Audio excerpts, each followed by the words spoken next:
ആരും അധികം കേൾക്കാത്തൊരു പേരായിരിക്കും ബ്രിമാറ്റോ. തക്കാളിയും വഴുതനങ്ങയും സെയിം പ്ലാനിൽ ഗ്രാഫ്റ്റ് ചെയ്തിട്ടാണ് ബ്രിമാറ്റോ ഉണ്ടാക്കുക. നമ്മുടെ ഇന്ത്യൻ സയൻറ്റിസ്റ്റുകൾ തന്നെയാണ് ബ്രിമാറ്റോ ആദ്യമായിട്ട് കണ്ടുപിടിക്കുന്നതും. ഈ കാണുന്ന ചെടി പുത്തിരിച്ചുണ്ടയാണ്. ഏകദേശം വഴുതനയുടെ കാറ്റഗറിയിൽ പെടും. ഇവരെല്ലാവരും ഒരു നൈറ്റ് ഷെയ്ഡ് എന്ന് പറയുന്ന ഒരു ഫാമിലി ഗ്രൂപ്പിൽ പെട്ടതാണ്. അതിൻ്റെ മുകളിൽ ഗ്രാഫ്റ്റ് ചെയ്തിരിക്കുന്ന തക്കാളിയാണ് നിങ്ങൾ ഈ കാണുന്നത്. ഞാനത് സൂപ്പർ ഗ്ലൂ കൊണ്ടോ ഫെവിക്കോൾ കൊണ്ടോ ഒട്ടിച്ചതല്ല, ഇത് ഒറിജിനൽ ഗ്രാഫ്റ്റ് തന്നെയാണ്. ഏകദേശം ഇനി ഒരു 1-2 ആഴ്ച കഴിഞ്ഞാൽ ഞാനിതിൻ്റെ കവർ ഒരു കാണിച്ചു തരാം. സംഭവം സക്സസ് ആണ്. പുത്തിരിച്ചുണ്ട ഇതിന് പറ്റിയ നല്ലൊരു സ്റ്റോക്ക് പ്ലാന്റ് ആണ്. ഇതിൽ ടൊമാറ്റോ ഒരു ബ്രാഞ്ചിൽ ചെയ്ത പോലെ ഇനി വേറൊരു ബ്രാഞ്ചിൽ ബ്രിഞ്ചാൾ ചെയ്യാൻ പോവുകയാണ്. ഇത് ബ്രിഞ്ചാൾ മാത്രം സെയിം പുത്തിരിച്ചുണ്ടയിൽ ചെയ്തതാണ്.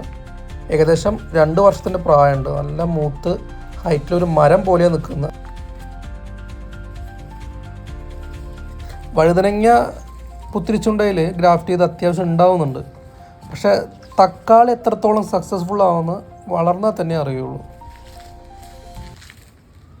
തക്കാളി, വഴുതനങ്ങ, ഉരുളക്കിഴങ്ങ്, പച്ചമുളക് ഇതെല്ലാം സെയിം ഫാമിലി ഗ്രൂപ്പിൽ പെടുന്ന തന്നെയാണ്.